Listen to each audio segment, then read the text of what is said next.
Today, we're going to explore one of the most common challenges we face in our minds, especially during times of stress and anxiety, and that is the tendency to imagine worst-case scenarios. This mental habit, often called catastrophizing, can significantly impact our well-being. What if thoughts might sound like, what if something terrible happens? What if things fall apart? What if others are deceiving me? What if everyone around me has bad intentions? Our minds begin to create these dark, hypothetical stories, and we end up feeling trapped in them. The brain is incredibly skilled at producing these thoughts, which is why we need to understand how to respond to them effectively.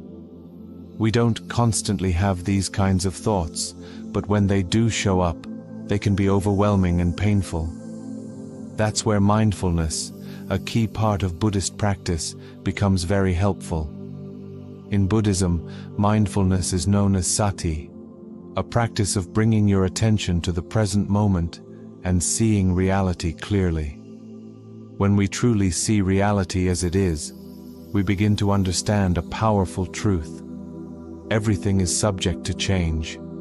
Every emotion, every thought, every experience is constantly shifting. But before we fully grasp this truth, there are steps we must take to manage catastrophic thinking. The first step is to become aware that we're caught in a spiral of what-if thoughts. We need mindfulness to recognize this. You can't change a thought you don't notice. So noticing is the first step, realizing that your mind is imagining worst-case scenarios. Next, challenge your thoughts. Ask yourself, is this truly happening? Or is this just a mental distortion of reality? Our minds can twist the truth in many ways, often blowing things out of proportion. Sometimes there's hardly any problem at all. I've seen this happen many times. When life is going well, we start worrying about even the smallest things.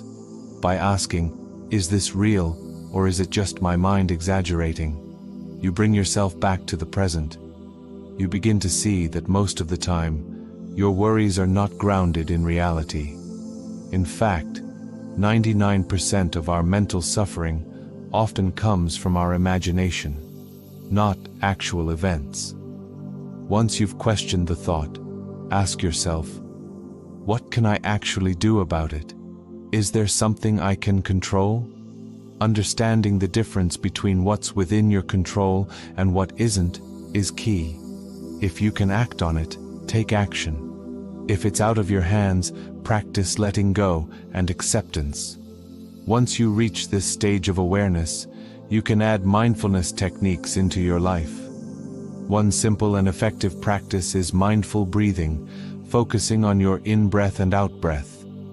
This technique, taught by the Buddha, helps calm the restless mind and ease anxiety. Another helpful habit is to schedule time to worry. When anxious thoughts arise, tell yourself, I'll worry about this later. Set aside a specific time each day to reflect on your concerns.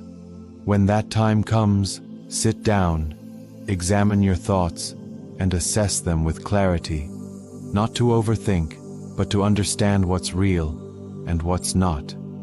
You'll likely find that most of your worries are just mental noise, not real issues. Practicing these techniques consistently can help you manage negative thought patterns and bring peace and balance to your mind. Try these methods out and start your journey toward a calmer, clearer mindset.